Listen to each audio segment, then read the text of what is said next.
ਘੁਮਿਆਰ ਕੋਈ ਖੋਤੇ ਛੋਤੇ ਚਾਰ ਕੇ ਪਿਛਲੇ ਟਾਈਮ ਘਰ ਆਇਆ ਨਾ ਤੇ ਬੱਚਿਆਂ ਬੜਾ ਤੰਗ ਕੀਤਾ, ਚੋਖਾ ਬਾਜ਼ਾਰ ਕੀਤਾ। ਜਦੋਂ ਜਾਣਿਆਂ ਨੇ ਵਾਹਵਾ ਸਤਾਇਆ ਨਾ ਤੇ ਘੁਮਿਆਰ ਨੂੰ ਗੁੱਸਾ ਚੜ ਗਿਆ। ਉਹ ਬੱਚਿਆਂ ਨੂੰ ਕੁੱਟਣ ਲੱਗ ਪਿਆ, ਨਾਲੇ ਜਾਣਿਆਂ ਨੂੰ ਮਾਰੇ ਤੇ ਨਾਲੇ ਇੱਕੋ ਹੀ ਗੱਲ ਆਖੇ ਕਿ ਦੁੱਧਾਂ ਤੇ ਬੁੱਧ ਹੁੰਦੇ ਨੇ, ਦੁੱਧਾਂ ਤੇ ਹੀ ਬੁੱਧ ਹੁੰਦੇ ਨੇ। ਆ ਦੁੱਧਾਂ ਤੇ ਬੁੱਧ ਦਾ ਮਤਲਬ ਇਹ ਹੁੰਦਾ ਕਿ ਬੱਚੇ ਜਿਹੜਾ ਦੁੱਧ ਆਪਣੀ ਮਾਂ ਦਾ ਪੀਂਦੇ ਨੇ ਨਾ, ਜਿਵੇਂ ਦੀਆਂ ਹਰਕਤਾਂ ਮਾਂ ਕਰੇ ਦੀ ਉਂਝ ਦੀਆਂ ਹੀ ਹਰਕਤਾਂ ਬੱਚੇ ਕਰਨ ਦੇ। ਜਦੋਂ ਬਾਰ-ਬਾਰ ਇੱਕੋ ਹੀ ਗੱਲ ਕਰੇ ਨਾ ਕਿ ਦੁੱਧਾਂ ਦੇ ਬੁੱਧ ਹੁੰਦੇ ਨੇ ਤੇ ਘੁਮਿਆਰੀ ਨੂੰ ਇਸ ਗੱਲ ਦਾ ਗੁੱਸਾ ਲੱਗੇ, ਉਹਨੂੰ ਇਸ ਗੱਲ ਤੋਂ ਨਾ ਚਿੜ ਚੜੇ ਤੇ ਘੁਮਿਆਰੀ ਅੱਕ ਕੇ ਬੋਲ ਪਈ ਤੇ ਆਖਣ ਲੱਗੀ, ਕਰਮਾਂ ਵਾਲਿਆ, ਇਹ ਨਿਰੇ ਦੁੱਧਾਂ ਤੇ ਬੁੱਧ ਨਹੀਂ ਹੁੰਦੇ, ਕੁਝ ਤੁਖਮਾਂ ਦਾ ਵੀ ਤਸੀਰ ਹੁੰਦਾ ਹੈ। ਆ ਮਤਲਬ ਕੁਝ ਬਾਪ ਦਾ, ਜਿਨਸ ਦਾ, ਨਸਲ ਦਾ, ਪਿਓ ਦਾ ਵੀ ਕੁਝ ਅਸਰ ਹੁੰਦਾ। ਤੇ ਘੁਮਿਆਰ ਆਖੇ ਨਹੀਂ, ਦੁੱਧਾਂ ਤੇ ਹੀ ਬੁੱਧ ਹੁੰਦੇ ਨੇ। ਪਿਛਲਾ ਟਾਈਮ ਸੀ ਡੀਗਰੋਂ ਗਾਂ ਤੇ ਸ਼ਾਮੂ ਪਹਿਲਾਂ ਦਾ। ਨਾਲ ਹੀ ਨਾ ਥੋੜੀ ਦੂਰ ਇਹ ਬਾਦਸ਼ਾਹ ਦਾ ਮਹੱਲ ਸੀ। ਇਹਨਾਂ ਮਤਲਬ ਬਾਦਸ਼ਾਹ ਦੇ ਮਹੱਲ ਦੇ ਨੇੜੇ ਆਪਣੀ ਝੁੱਗੀ ਘਰ ਬਣਾਏ ਸੀ। ਤੇ ਬਾਦਸ਼ਾਹ ਦੀ ਜਿਹੜੀ ਮਲਕਾ ਸੀ ਨਾ, ਉਹ ਇਵਨਿੰਗ ਵਾਕ ਵਾਸਤੇ ਯਾਨੀ ਕਿ ਸ਼ਾਮ ਦੀ ਸੈਰ ਵਾਸਤੇ ਨਿਕਲਣ ਲੱਗੀ ਸੀ। ਉਹਨੇ ਇਹ ਸਾਰਾ ਮਾਜਰਾ ਵੇਖ ਲਿਆ, ਘੁਮਿਆਰ ਦੀ ਗੱਲ ਵੀ ਸੁਣ ਲਈ ਤੇ ਘੁਮਿਆਰੀ ਦੀ ਗੱਲ ਵੀ ਸੁਣ ਲਈ। ਚਲੋ ਸੈਰ ਕਰਨ ਟੁਰ ਗਈ ਤੇ ਗੱਲ ਜ਼ੇਨ ਦੇ ਵਿੱਚ ਨਾ ਮਤਲਬ ਉਹਦੇ ਬਹਿ ਗਏ। ਸ਼ਾਮੀ ਜਦੋਂ ਘਰ ਆਈ ਨਾ ਤੇ ਰਾਤੀ ਬਾਦਸ਼ਾਹ ਨੂੰ ਆਖਣ ਲੱਗੀ, ਬਾਦਸ਼ਾਹ ਅੱਜ ਇੱਕ ਮਾਜਰਾ ਵੇਖਿਆ। ਉਸ ਆਖਿਆ, ਕੀ ਵੇਖਿਆ? ਆਖਣ ਲੱਗੀ, ਘੁਮਿਆਰ ਆਪਣੇ ਬੱਚਿਆਂ ਨੂੰ ਕੁੱਟਦਾ ਸੀ ਤੇ ਇੱਕੋ ਹੀ ਗੱਲ ਆਂਦਾ ਸੀ ਕਿ ਦੁੱਧਾਂ ਤੇ ਹੀ ਬੁੱਧ ਹੁੰਦੇ ਨੇ, ਦੁੱਧਾਂ ਤੇ ਹੀ ਬੁੱਧ ਹੁੰਦੇ ਨੇ। ਤੇ ਘੁਮਿਆਰੀ ਅੱਗੋਂ ਆਂਦੀ ਸੀ ਕਿ ਨਹੀਂ, ਕੁਝ ਤੁਖਮਾਂ ਦਾ ਵੀ ਤਸੀਰ ਹੁੰਦਾ ਹੈ। ਤੇ ਬਾਦਸ਼ਾਹ ਫਟਾਫਟ ਬੋਲ ਪਿਆ ਤੇ ਆਖਣ ਲੱਗਾ, ਗੱਲ ਸਹੀ ਘੁਮਿਆਰ ਵਾਲੀ ਹੈ। ਆ ਘੁਮਿਆਰ ਸੱਚ ਹੈ, ਸਹੀ ਗੱਲ ਹੈ, ਦੁੱਧਾਂ ਤੇ ਹੀ ਬੁੱਧ ਹੁੰਦੇ ਨੇ ਕਿ। ਤੇ ਉਹ ਆਖਣ ਲੱਗੀ, ਤੁਖਮਾਂ ਦਾ ਕੋਈ ਤਸੀਰ ਨਹੀਂ ਹੁੰਦਾ। ਬਾਦਸ਼ਾਹ ਆਖਿਆ, ਨਹੀਂ, ਦੁੱਧਾਂ ਤੇ ਹੀ ਬੁੱਧ ਹੁੰਦੇ ਨੇ। ਤੇ ਉਹ ਹੱਸੀ ਤੇ ਆਖਣ ਲੱਗੀ, ਵੇਖੋ ਮੇਰੇ ਵਾਲੇ ਦਾ ਵੀ ਇੱਕੋ ਹੀ ਦਿਮਾਗ, ਇਹ ਵੀ ਸੋਚ ਰੱਖਦਾ ਜੀ। ਉਹਨੇ ਆਖਿਆ, ਇਹੀ ਗੱਲ ਤੇਰੇ ਵਾਲੀ ਪੱਕੀ ਹੈ? ਤੇ ਬਾਦਸ਼ਾਹ ਆਖਿਆ, ਮੈਂ ਆਪਣੀ ਗੱਲ ਤੇ ਪੱਕਾ। ਤੇ ਮਲਕਾ ਆਖਿਆ, ਗੱਲ ਲਿਖ ਲਈਏ? ਤੁਸੀਂ ਆਖਿਆ, ਲਿਖ ਲਓ। ਮਲਕਾ ਨੇ ਨਾ ਇੱਕ ਵਰਕਾ ਮੰਗਾਇਆ, ਕਲਮ ਦੁਹਾਤ ਮੰਗਾਈ ਤੇ ਬਾਦਸ਼ਾਹ ਨੂੰ ਆਖਿਆ ਵੀ ਇਸ ਵਰਕੇ ਦੇ ਉੱਤੇ ਲਿਖ ਦੇ ਮੈਨੂੰ। ਤੇ ਬਾਦਸ਼ਾਹ ਲਿਖ ਦਿੱਤਾ ਵੀ ਦੁੱਧਾਂ ਦੇ ਬੁੱਧ ਹੁੰਦੇ ਨੇ। ਥੱਲੇ ਮਲਕਾ ਨੇ ਲਿਖ ਛੜਿਆ ਕਿ ਕੁਝ ਤੁਖਮਾਂ ਦਾ ਵੀ ਤਸੀਰ ਹੁੰਦਾ ਹੈ। ਉਹਨੇ ਵਰਕਾ ਠੱਪ ਕੇ ਨਾ ਤੇ ਮਲਕਾ ਨੇ ਆਪਣੇ ਕੋਲ ਰੱਖ ਲਿਆ। ਉਸ ਕਦੇ ਵਕਤ ਆਇਆ ਤੇ ਇਸ ਗੱਲ ਨੂੰ ਸਾਬਤ ਕਰਾਂ ਦੀ। ਚਲੋ ਰੱਬ ਦੀ ਕਰਨੀ ਇੰਜ ਦੀ ਹੋਈ ਕਿ ਮਲਕਾ ਨੂੰ ਨਾ ਰੱਬ ਨੂੰ ਕੁਝ ਹਿਰਸ ਲੱਗ ਪਈ। ਅੱਗੋਂ ਬੱਚੀ ਬੱਚਾ ਹੋਣ ਵਾਲੀ ਨਾ ਕੋਈ ਹਿਰਸ ਲੱਗ ਪਈ। ਤੇ ਮਲਕਾ ਨੇ ਦਾਈ ਨੂੰ ਬੁਲਾ ਲਿਆ ਤੇ ਉਸ ਆਖਿਆ, ਗੱਲ ਸੁਣ, ਆ ਮੈਨੂੰ ਰੱਬ ਨੂੰ ਨਾ ਕੁਝ ਹਿਰਸ ਲੱਗੀ ਹੈ ਤੇ ਇੱਥੇ ਹੋਰ ਵੀ ਕਿਸੇ ਹਾਲ ਕੋਈ ਹੈ ਮਾਮਲਾ? ਤੇ ਉਸ ਆਖਿਆ, ਆਹੋ, ਇਹ ਨਾਲ ਘਰ ਘੁਮਿਆਰਾਂ ਦਾ, ਘੁਮਿਆਰੀ ਨੂੰ ਰੱਬ ਦੀ ਜ਼ਾਤ ਨੇ ਹਿਰਸ ਲਾਈ। ਤੇ ਮਲਕਾ ਆਖਿਆ ਵੀ ਜੇ ਸਾਡੇ ਹੋਣ ਬੇਟੇ, ਆ ਮੇਰੇ ਵਾਲ ਵੀ ਪੁੱਤਰ ਹੋਵੇ ਤੇ ਉਧਰ ਵੀ ਅਗਰ ਪੁੱਤਰ ਹੋਵੇ ਤੇ ਦੋਵਾਂ ਦੇ ਨਾਲ ਮਤਲਬ ਨਾ ਬੇਟੇ ਵਟਾਣੇ ਨੇ, ਪੁੱਤਰ ਵਟਾਣੇ ਨੇ। ਦਾਈ ਆਖਣ ਲੱਗੀ, ਠੀਕ ਹੈ। ਚਲੋ ਟਾਈਮ ਗੁਜ਼ਰਦਿਆ ਤੇ ਟਾਈਮ ਜਦੋਂ ਆਇਆ ਨਾ ਤੇ ਦੋਵਾਂ ਦਾ ਟਾਈਮ ਇਕੱਠਾ ਹੀ ਆ ਗਿਆ। ਉਹਨੇ ਦਾਈ ਨੂੰ ਬੁਲਾਇਆ ਮਲਕਾ ਨੇ ਤੇ ਉਸ ਆਖਿਆ, ਗੱਲ ਸੁਣ, ਤੈਨੂੰ ਕੋਈ ਗੱਲ ਆਖੀ ਸੀ ਯਾਦ ਹੀ? ਤੇ ਦਾਈ ਆਖਣ ਲੱਗੀ, ਬਿਲਕੁਲ ਯਾਦ ਹੈ। ਤੇ ਉਸ ਆਖਿਆ, ਫਿਰ ਕੰਮ ਕਰਦੀ ਕਿਉਂ ਨਹੀਂ? ਉਸ ਆਖਿਆ, ਤੁਸੀਂ ਵੇਖੋ ਤੇ ਸਹੀ। ਉਹ ਦਾਈ ਨੇ ਹੱਥ ਦੀ ਸਫਾਈ ਵਹਾਈ ਤੇ ਘੁਮਿਆਰਾਂ ਦਾ ਪੁੱਤਰ ਬਾਦਸ਼ਾਹ ਤੇ ਬਾਦਸ਼ਾਹ ਦਾ ਪੁੱਤਰ ਘੁਮਿਆਰਾਂ ਘਰ ਕਰ ਛੜਿਆ। ਜਦੋਂ ਬੱਚੇ ਵਟਾ ਕੇ ਨਾ ਚਲੋ ਕੋ 3-4 ਸਾਲ ਲੰਘੇ ਤੇ ਜਿਹੜਾ ਬੱਚਾ ਇਧਰ ਬਾਦਸ਼ਾਹ ਵਾਲਾ ਸੀ ਨਾ ਘੁਮਿਆਰਾਂ ਦਾ, ਇਹ ਸਕੂਲ ਘੱਲਣ ਪੜ੍ਹਨੇ ਪਾਇਆ ਨਾ ਇਹਨਾਂ, ਸਕੂਲ ਘੱਲਣ ਤੇ ਇਹ ਬੱਚਾ ਆ ਕੇ ਨਾ ਹੋਰ ਕਿਸੇ ਸ਼ੈਲ ਮਤਲਬ ਨਾ ਵੇਖੇ, ਕਿਸੇ ਨੇਮਤ ਵਾਲੇ ਨਜ਼ਰ ਵੀ ਨਾ ਕਰੇ ਤੇ ਭੱਜ ਕੇ ਖੋਤਿਆਂ। ਬਾਦਸ਼ਾਹ ਨੂੰ ਇਸ ਗੱਲ ਦਾ ਬੜਾ ਵੱਟ, ਬੜੀ ਆਵਾਜ਼ ਆ ਰਹੀ ਕਿ ਵੇਖੋ ਹੋਰ ਬੇਸ਼ੁਮਾਰ ਨੇਮਤਾਂ ਨੇ, ਹੋਰ ਕਿਸੇ ਸ਼ੈਲ ਨਜ਼ਰ ਨਹੀਂ ਮਾਰਦਾ, ਭੱਜ ਭੱਜ ਖੋਤਿਆਂ ਵੱਲ ਜਾਂਦਾ। ਕਿਵੇਂ ਦੀਆਂ ਇਹਦੀਆਂ ਹਰਕਤਾਂ ਨੇ। ਬਾਦਸ਼ਾਹ ਅੰਦਰੋਂ ਬੜਾ ਔਖਾ ਇਸ ਗੱਲ ਤੋਂ। ਉਧਰ ਜਿਹੜਾ ਘੁਮਿਆਰਾਂ ਵਾਲਾ ਬੱਚਾ ਸੀ ਨਾ, ਉਹ ਸਕੂਲ ਤੇ ਜਾਏ ਤੇ ਘੁਮਿਆਰਾਂ ਨੇ ਨਾ ਮਤਲਬ ਉਹ ਆਪਣੇ ਬੱਚੇ ਨੂੰ ਆਖਿਆ ਕਿ ਤੂੰ ਇਸ ਨਾ ਕਰ, ਖੋਤੇ ਚਾਰਿਆ ਕਰ, ਆ ਕੇ ਨਾ ਖੋਤੇ ਲੈ ਕੇ ਜਾਇਆ ਕਰ, ਖੋਤੇ ਖੋ ਲਿਆ ਕਰ। ਉਹ ਲੈ ਕੇ ਜਾਏ ਤੇ ਸਹੀ ਤੇ ਬਾਹਰ ਜਾ ਕੇ ਨਾ ਸੋਟੀ ਪਰਾਂ ਸੁੱਟ ਛੜੇ ਖੋਤੇ, ਕਿਸੇ ਪਾਸੇ ਆਪ ਹੀ ਕਿਤੇ ਬੈਠਾ ਰਹੇ। ਉਹਦੀਆਂ ਆਦਤਾਂ, ਹਰਕਤਾਂ, ਹਸਲਤਾਂ, ਅਦਾਵਾਂ ਕੁਝ ਹੋਰ ਹੀ। ਘੁਮਿਆਰ ਇਸ ਗੱਲ ਤੋਂ ਬੜੇ ਆਵਾਜ਼ਾਰ ਕੇ ਵੇਖੋ, ਅਗਰ ਕੁੜੀ ਤੂੰ ਬੱਚਾ ਸਾਡਾ ਵੇ, ਹਰਕਤਾਂ ਤੇਰੀਆਂ ਕੋ ਬਾਦਸ਼ਾਹ ਵਾਲੀਆਂ ਨੇ, ਕਰਦਾ ਤੂੰ ਕੀ ਹੈ? ਉਹਨਾਂ ਸਕੂਲ ਸਕਾਲ ਉਹਦਾ ਛਡਾਇਆ, ਕੁੱਟਿਆ, ਫੰਡਿਆ, ਕਿਹਾ ਨਾ ਖੋਤੇ ਚਾਰਿਆ ਕਰ, ਆ ਤੂੰ ਸਕੂਲ ਵਾਲਾ ਵੀ ਨਹੀਂ। ਹੁਣ ਇਹ ਬੱਚਾ ਨਾ ਖੋਤੇ ਲੈ ਕੇ ਟੁਰ ਗਿਆ ਚਾਰਨ ਵਾਸਤੇ ਜਿੱਥੇ ਹੋਰ ਵੀ ਡਾਂਗਰੀ ਡੰਗਰ ਚਾਰਦੇ ਸਨ। ਉੱਥੇ ਜਦੋਂ ਲੈ ਗਿਆ ਨਾ ਤੇ ਸਾਰਿਆਂ ਡਾਂਗਰੀਆਂ ਨੂੰ ਇਹਨੇ ਇਕੱਠਿਆਂ ਕਰ ਲਿਆ ਤੇ ਆਖਣ ਲੱਗਾ ਯਾਰ ਗੱਲ ਸੁਣੋ, ਇਹ ਸਾਰੇ ਜੋ ਆਪਣਾ ਆਪਣਾ ਇੱਜੜ ਵੱਖਰਾ ਵੱਖਰਾ ਚਾਰਨੇ ਆ ਤੇ ਵੱਖਰਾ ਵੱਖਰਾ ਮਤਲਬ ਮੋੜਾ ਲਾਣੇ ਆ। ਜੇ ਅਸੀਂ ਸਾਰੇ ਇੱਕ ਜਗ੍ਹਾ ਇਕੱਠੇ ਹੋ ਕੇ ਛਾਵੇਂ ਬਹਿ ਜਾਈਏ ਕਰੀਏ ਤੇ ਡੰਗਰ ਇਕੱਠੇ ਚੁਗਣ ਕਰਨ, ਇੱਕ ਬੰਦੇ ਦੀ ਅਸੀਂ ਡਿਊਟੀ ਲਾਈਏ ਕਰੀਏ ਸਾਰਿਆਂ ਦੇ ਵਿੱਚੋਂ, ਉਹ ਡੰਗਰਾਂ ਨੂੰ ਮੋੜਾ ਛੋੜਾ ਲਾਏ ਕਰੇ। ਸ਼ਾਮ ਦਾ ਟਾਈਮ ਹੋਏ ਤੇ ਡੰਗਰ ਘਰੋਂ ਘਰੇ ਖੜਨੇ ਹੁੰਦੇ ਨੇ ਤੇ ਆਪਣੇ ਆਪਣੇ ਡੰਗਰ ਵੱਖਰੇ ਕਰ ਲਾਂ ਕਰਾਂਦੇ ਤੇ ਅਗਲੇ ਦਿਨ ਫੇਰ ਮੇਰਾ ਮਤਲਬ ਇਹ ਵੇ ਕਿ ਕਿਸੇ ਹੋਰ ਬੰਦੇ ਦੀ ਡਿਊਟੀ ਦੂਜੇ ਦੀ ਲਾਵਾਂ ਕਰਾਂਗੇ ਤੇ ਉਹ ਡੰਗਰਾਂ ਨੂੰ ਮੋੜਾ ਲਾਏ ਕਰੇਗਾ, ਇੰਜ ਅਗਲੇ ਦਿਨ ਹੋਰ ਕਿਸੇ ਦੀ। ਉਹਨਾਂ ਡਾਂਗਰੀਆਂ ਆਖਿਆ ਯਾਰ ਬੜਾ ਚਿਰ ਹੋ ਗਿਆ ਸਾਨੂੰ ਡੰਗਰ ਚਾਰਦਿਆਂ ਤੇ ਅੱਜ ਤੱਕ ਸਾਡੇ ਜ਼ਿਹਨ ਦੇ ਵਿੱਚ ਇਹ ਖਿਆਲ ਆਇਆ ਹੀ ਨਹੀਂ ਤੇ ਵਾਕਈ ਅਸੀਂ ਸੜ ਚੱਲੇ ਆ, ਭੁੱਜ ਚੱਲੇ ਆ ਇੱਥੇ ਧੁੱਪ ਦੇ ਵਿੱਚ ਡੰਗਰ ਚਾਰ ਕੇ। ਤੇ ਗੱਲ ਸਹੀ ਹੈ, ਸਾਰੇ ਡੰਗਰ ਇਕੱਠੇ ਚੁਗਣ ਕਰਨ, ਇੱਕ ਬੰਦਾ ਮੋੜਾ ਲਾਏ ਕਰੇ, ਉਦੋਂ ਅਗਲੇ ਦਿਨ ਮਤਲਬ ਦੂਜਾ ਬੰਦਾ ਉਹਦੀ ਵਾਰੀ ਲਾ ਛੜਾਂਦੇ, ਉਹ ਮਤਲਬ ਮੋੜਾ ਲਾਏ ਕਰੇ। ਗੱਲ ਤੇ ਤੇਰੀ ਠੀਕ ਹੈ। ਉਹਨੇ ਆਖਿਆ ਚਲੋ ਫਿਰ ਇੰਜ ਕਰ ਲਈ। ਚਲੋ ਉਹਨਾਂ ਸਾਰਿਆਂ ਨੇ ਨਾ ਇੱਕ ਬੋੜ ਦੇ ਬੂਟੇ ਥੱਲੇ ਉੱਥੇ ਬਹਿ ਜਾਣਾ ਕਰਨਾ, ਨਾਲੇ ਗੱਪਾਂ ਮਾਰਨੀਆਂ ਕਰਨੀਆਂ, ਨਾਲੇ ਝੱਟ ਅੱਖ ਲਾ ਲੈਣੀ ਕਰਨੀ, ਇੱਕ ਬੰਦੇ ਦੀ ਡਿਊਟੀ ਲਾਣੀ ਕਰਨੀ, ਉਹਨੇ ਸਾਰਿਆਂ ਡੰਗਰਾਂ ਨੂੰ ਮੋੜਾ ਛੋੜਾ ਲਾਣਾ ਕਰਨਾ। ਉਹ ਜਿਹੜਾ ਬੱਚਾ ਸੀ ਨਾ ਉਹਦੇ ਇਸ ਫੈਸਲੇ ਤੇ ਸਾਰੇ ਹੀ ਬੜੇ ਰਾਜ਼ੀ ਕਿ ਇਹਨੇ ਸਾਨੂੰ ਮਸ਼ਵਰਾ ਕਿ ਦਨਾਵਾਂ ਵਾਲਾ ਦਿੱਤਾ, ਚੰਗਾ ਮਸ਼ਵਰਾ ਦਿੱਤਾ। ਇੱਕ ਦਿਨ ਹੋਇਆ ਇਸੇ ਤਰ੍ਹਾਂ ਕਿ ਉਹ ਬੱਚਾ ਆਖਣ ਲੱਗਾ ਕਿ ਇਹ ਗੱਲ ਸੁਣੋ, ਇੱਥੇ ਵਿਹਲੇ 'ਚ ਬੈਠੇ ਹੁੰਦੇ ਆ, ਅਗਰ ਅਸੀਂ ਇਸ ਬੋੜ ਦੇ ਬੂਟੇ ਦੇ ਥੱਲੇ ਇੱਕ ਤਖਤ ਬਣਾਈਏ, ਉੱਤੇ ਇੱਕ ਕੁਰਸੀ ਬਣਾਈਏ ਤੇ ਸਾਡੇ ਸਾਰਿਆਂ ਦੇ ਵਿੱਚੋਂ ਇੱਕ ਬਾਦਸ਼ਾਹ ਹੋਵੇ ਤੇ ਦੂਜੇ ਉਸ ਬਾਦਸ਼ਾਹ ਦੀ ਸਲਤਨਤ ਹੋਣ। ਯਾਰ ਡਾਂਗਰੀਆਂ ਦੀ ਵੀ ਘਰੇ ਆਇਆ ਇੱਕ ਸਲਤਨਤ ਹੋਣੀ ਚਾਹੀਦੀ ਹੈ, ਇੱਕ ਕਮੇਟੀ ਕਮਿਊਨਿਟੀ ਹੋਣੀ ਚਾਹੀਦੀ ਹੈ ਡਾਂਗਰੀਆਂ ਦੀ ਵੀ। ਕਿ ਉਹਨਾਂ ਆਖਿਆ ਗੱਲ ਤੇ ਤੇਰੀ ਠੀਕ ਹੈ। ਉਹਨਾਂ ਸਾਰਿਆਂ ਮਿਲ ਕੇ ਨਾ ਤੇ ਉਸ ਬੋੜ ਦੇ ਬੂਟੇ ਦੇ ਥੱਲੇ ਇੱਕ ਤਖਤ ਬਣਾਇਆ। ਉਸ ਤਖਤ ਦੇ ਉੱਤੇ ਉਹਨਾਂ ਇੱਕ ਕੁਰਸੀ ਬਣਾਈ। ਜਦੋਂ ਬਣ ਗਿਆ ਨਾ ਤੇ ਉਹਨਾਂ ਆਖਿਆ ਹੁਣ ਕੀ ਕਰੀਏ? ਤੇ ਉਹਨੇ ਆਖਿਆ ਹੁਣ ਤੁਹਾਡੇ ਵਿੱਚੋਂ ਕੋਈ ਸਿਆਣਾ ਬੰਦਾ ਇੱਕ ਚੁਣਨੇ ਆ ਬਾਦਸ਼ਾਹ ਆਪਣਾ ਮੁੰਤਖਬ ਕਰਨੇ ਆ ਤੇ ਉਹਨੂੰ ਇਸ ਕੁਰਸੀ ਦੇ ਉੱਤੇ ਭਾਵਾਂਗੇ ਤੇ ਜਿਵੇਂ ਉਹ ਆਖੇ ਕਰੇਦਾ ਅਸੀਂ ਉਹਦੀ ਗੱਲ ਨੂੰ ਮੰਨਾ ਕਰਾਂਗੇ। ਉਹਨੇ ਆਖਿਆ ਯਾਰ ਗੱਲ ਇਸੇ ਤਰ੍ਹਾਂ ਵੇ, ਸਾਨੂੰ ਤੇ ਅੱਜ ਤੱਕ ਇੰਜ ਦੀ ਗੱਲ ਦਾ ਕੋਈ ਖਿਆਲ ਹੀ ਨਹੀਂ ਆਇਆ, ਕੋਈ ਧਿਆਨ ਹੀ ਨਹੀਂ ਇੱਧਰ ਗਿਆ। ਆ ਤੂੰ ਸਾਨੂੰ ਮਤਲਬ ਡੰਗਰਾਂ ਵਾਲਾ ਵੀ ਮਸ਼ਵਰਾ ਦਿੱਤਾ, ਇਹ ਵੀ ਗੱਲ ਤੂੰ ਦੱਸੀ ਏ ਤੇ ਅਸੀਂ ਬਾਦਸ਼ਾਹ ਵੀ ਤੈਨੂੰ ਹੀ ਮੁੰਤਖਬ ਕਰ ਲੈਂਦੇ, ਤੂੰ ਸਾਡਾ ਬਾਦਸ਼ਾਹ ਤੇ ਅਸੀਂ ਤੇਰੀ ਰਿਆਇਆ। ਉਹ ਜਦੋਂ ਸਾਰਿਆਂ ਨੇ ਮਤਲਬ ਚੁਣਾਵ ਕੀਤਾ ਉਹਨੂੰ ਆਪਣਾ ਬਾਦਸ਼ਾਹ ਮਤਲਬ ਮੁੰਤਖਬ ਕਰ ਲਿਆ ਤੇ ਕੁਰਸੀ ਤੇ ਪਾਇਆ, ਬਾਕੀ ਸਾਰੀ ਰਿਆਇਆ ਬਣ ਗਈ।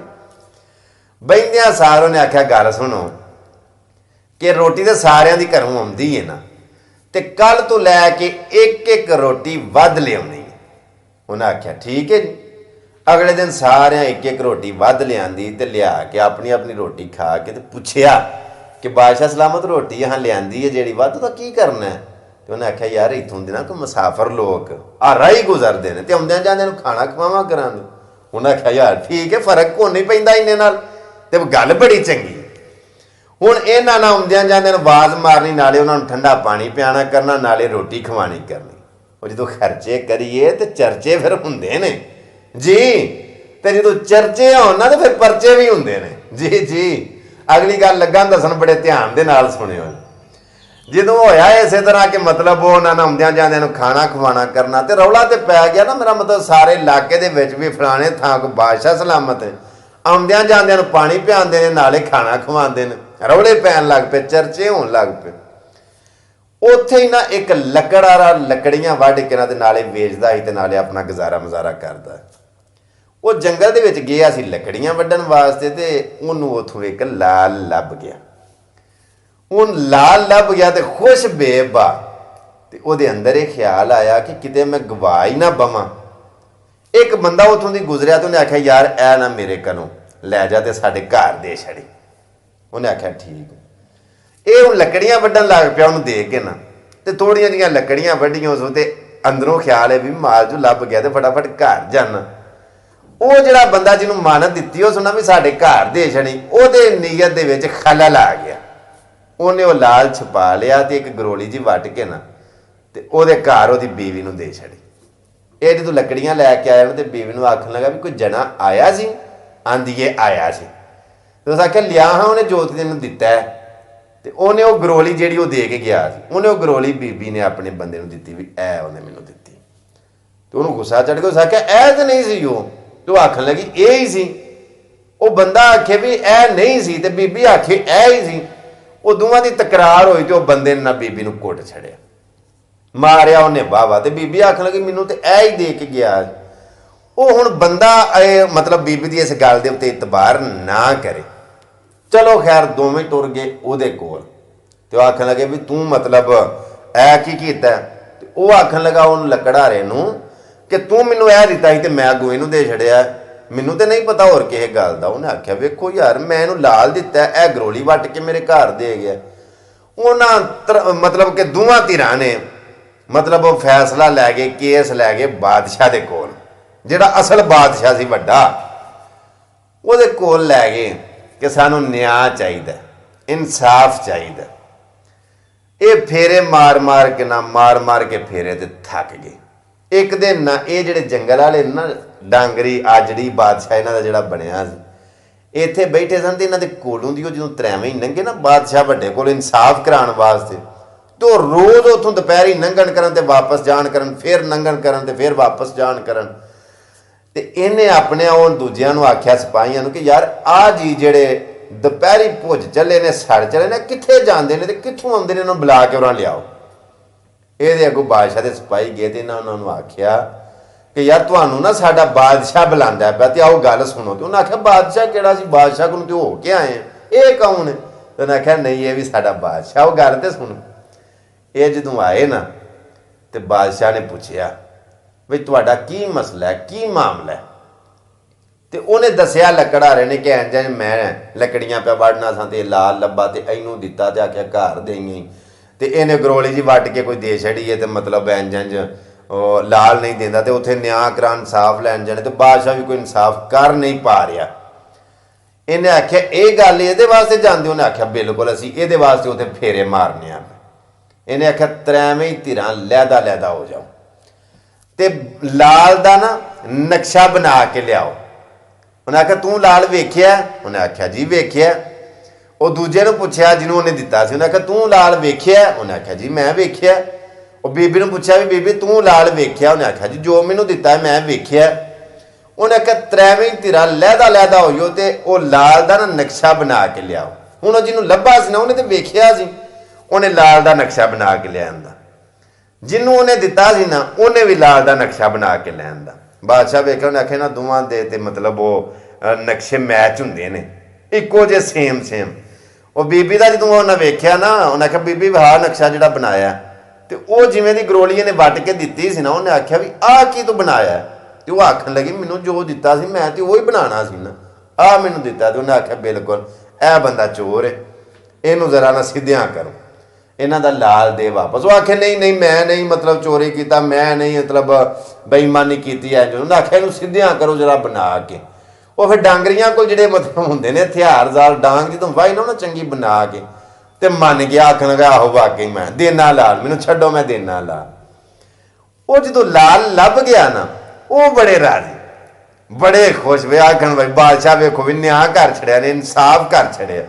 ਐਂਦਾ ਬਾਦਸ਼ਾਹ ਤੇ ਹੋਣਾ ਚਾਹੀਦਾ। ਉਹ ਬਾਦਸ਼ਾਹ ਕੀ ਜਿਹਦੇ ਕੋਲ ਇੰਨੀ ਦੇਰ ਹੋ ਗਈ ਫੇਰੇ ਮਾਰਦੇ, ਉਹਦੇ ਕੋਲ ਤੇ ਇਨਸਾਫ ਹੋਇਆ ਹੀ ਨਹੀਂ। ਇਹ ਬਾਦਸ਼ਾਹ ਚੰਗਾ। ਉਹ ਜਿਹੜਾ ਬਾਦਸ਼ਾਹ ਨਾ ਉਹਨੇ ਆਪਣੇ ਦੂਜਿਆਂ ਨੂੰ ਖਵਾਰੀਆਂ ਨੂੰ ਪੁੱਛਿਆ ਕਿ ਯਾਰ ਸਾਡੇ ਕੋਲ ਇੰਝ ਜੰਮਦੇ ਸਨ ਇਨਸਾਫ ਕਰਾਉਣ ਵਾਸਤੇ ਉਹ ਤਰੇ ਧਿਰਾਂ ਤੇ ਉਹ ਨਹੀਂ ਹੁਣ ਆਉਂਦੇ। ਜੇ ਪਤਾ ਕਰਾਇਆ ਨਾ ਤੇ ਪਤਾ ਲੱਗਾ ਕਿ ਉਹਨਾਂ ਦਾ ਇਨਸਾਫ ਫਲਾਣੇ ਜੰਗਲ ਦੇ ਵਿੱਚ ਔਰ ਜਿੱਥੋਂ ਦੀ ਗੁਜ਼ਰ ਕੇ ਜਾਂਦੇ ਹਨ ਉੱਥੇ ਕੋਈ ਬਾਦਸ਼ਾਹ ਹੈ, ਉਸ ਬਾਦਸ਼ਾਹ ਨੇ ਇਹਨਾਂ ਦਾ ਇਨਸਾਫ ਕਰ ਛੜਿਆ। ਉਹਨੇ ਆਖਿਆ ਵੀ ਸਾਡੀ ਮਤਲਬ ਸਲਤਨਤ ਦੇ ਵਿੱਚ ਹੋਰ ਵੀ ਕੋਈ ਬਾਦਸ਼ਾਹ ਕਾਇਮ ਹੋ ਗਈ, ਇਹ ਸਾਡੇ ਬਾਦਸ਼ਾਹ ਹੁੰਦੇ ਆ ਹੋਰ ਕੋਈ ਬਾਦਸ਼ਾਹ ਕਿਵੇਂ ਹੋ ਸਕਦਾ, ਕੌਣ ਹੈ ਉਹ, ਤੁਹਾਨੂੰ ਲਿਆਓ। ਜਦੋਂ ਵੱਡੇ ਬਾਦਸ਼ਾਹ ਨੇ ਉਹਨੂੰ ਆਖਿਆ ਨਾ ਕਿ ਇਹਨੂੰ ਲਿਆਓ ਤੇ ਉਹ ਜੀ ਆਏ ਤੇ ਉਹਨੇ ਆਖਿਆ ਉਹ ਬਾਦਸ਼ਾਹ ਜਿਹੜੇ ਆਏ ਉਹਨੂੰ ਲੈਣ ਵਾਲੇ, ਉਹਨੇ ਆਖਿਆ ਉਹ ਬਾਦਸ਼ਾਹ ਉੱਠ ਤਾਂ ਤੈਨੂੰ ਬਾਦਸ਼ਾਹ ਬੁਲਾਉਂਦਾ ਪਿਆ। ਤੇ ਜਿਹੜੇ ਅੱਗੇ ਸਨ ਨਾ ਉਹਨੇ ਆਖਿਆ ਤੁਸੀਂ ਆਖਣਾ ਸੀ ਸਾਡੇ ਬਾਦਸ਼ਾਹ ਨਾਲ ਤੁਸੀਂ ਬੋਲੇ ਕਿ ਇੰਜੋ।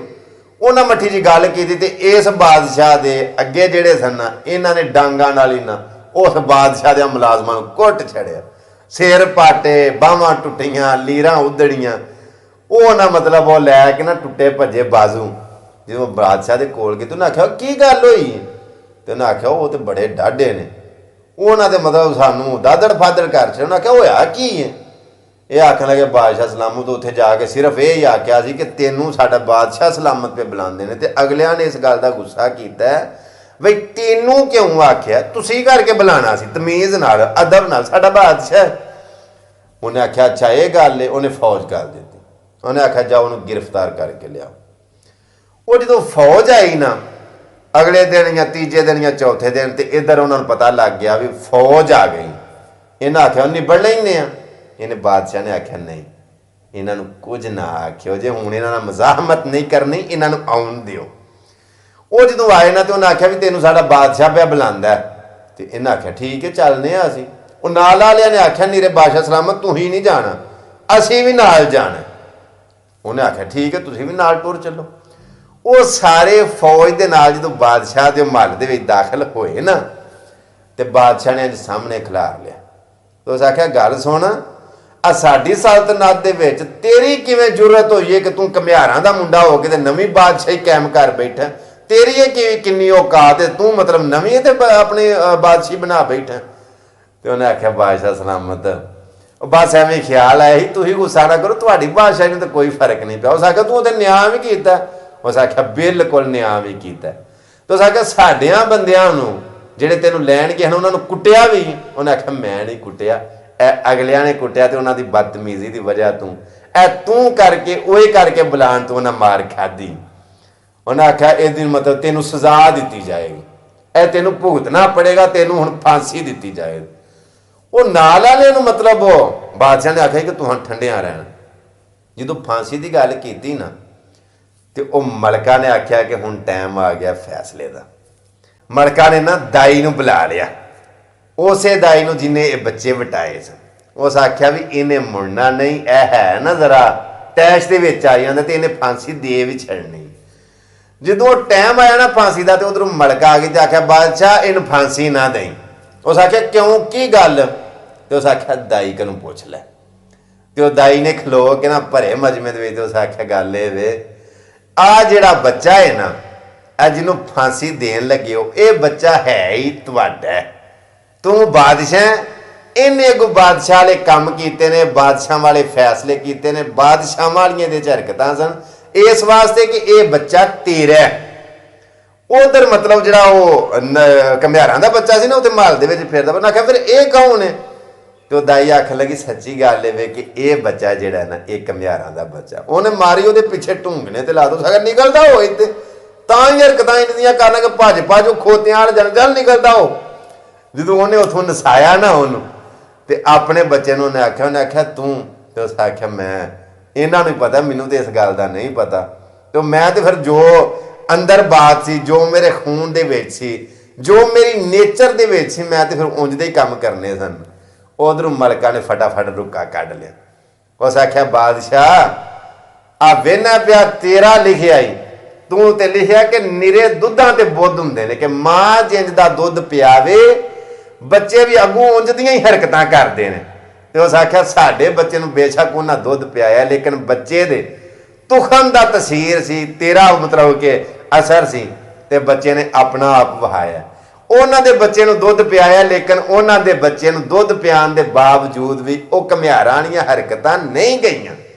ਨਿਰਾ ਦੁੱਧਾਂ ਤੇ ਬੁੱਧ ਨਹੀਂ ਹੁੰਦਾ। ਬਾਦਸ਼ਾਹ ਬੋਲ ਕੇ ਆਖਣ ਲੱਗਾ ਆਪੀ, ਆਂਦਾ ਵਾਕਈ ਤੂੰ ਸੱਚੀ ਹੈ, ਮੈਂ ਝੂਠਾ। ਨਿਰਾ ਦੁੱਧਾਂ ਤੇ ਬੁੱਧ ਨਹੀਂ ਹੁੰਦਾ, ਕੋਈ ਤੁਖਮਾਂ ਦਾ ਤਸੀਰ ਵੀ ਹੁੰਦਾ ਹੈ। ਗੱਲ ਦੀ ਕੋਈ ਸਮਝ ਆਈ ਜੇ? ਯਾਰ ਮੈਂ ਨਾ ਬੰਦਾ ਹੋਵੇ ਚੰਗੀ ਨਸਲ ਦਾ, ਬੇਸ਼ੱਕ ਹਾਲਾਤ ਮਾੜੇ ਹੋਣ, ਦੌਲਤ ਨਾ ਹੋਵੇ, ਪੈਸਾ ਨਾ ਹੋਵੇ, ਜ਼ਿਆਦਾ ਮਾਲ ਨਾ ਵੀ ਨਾ ਹੋਵੇ, ਕਿਤੇ ਨਾ ਕਿਤੇ ਉਹ ਵਹਾਈ ਜਾਂਦਾ ਕਿ ਮੈਂ ਕਿਸੇ ਨਸਲ ਦੇ ਵਿੱਚੋਂ ਹਾਂ। ਤੇ ਬੰਦਾ ਹੋਵੇ ਕਿਸੇ ਘਟੀਆ ਨਸਲ ਦਾ, ਕਿਸੇ ਚਵਲ ਖਾਨਦਾਨ ਦਾ, ਭਾਵੇਂ ਅਰਬਪਤੀ ਵੀ ਹੋਵੇ, ਖਰਬਪਤੀ ਹੋਵੇ, ਕਰੋੜਪਤੀ ਹੋਵੇ, ਜਿੱਡਾ ਮਰਜ਼ੀ ਵੀ ਉਹ ਲੈਂਡਲਾਟ ਹੋਵੇ, ਸੌਖਾ ਹੋਵੇ ਨਾ ਕਿਤੇ ਉਹ ਚਵਲਪੁਣਾ ਕਰ ਹੀ ਜਾਏਗਾ, ਵਹਾ ਹੀ ਜਾਵੇਗਾ ਕਿ ਮੈਂ ਕਿਸੇ ਖੱਚ ਦੀ ਨਸਲ ਦੇ ਵਿੱਚੋਂ ਹਾਂ।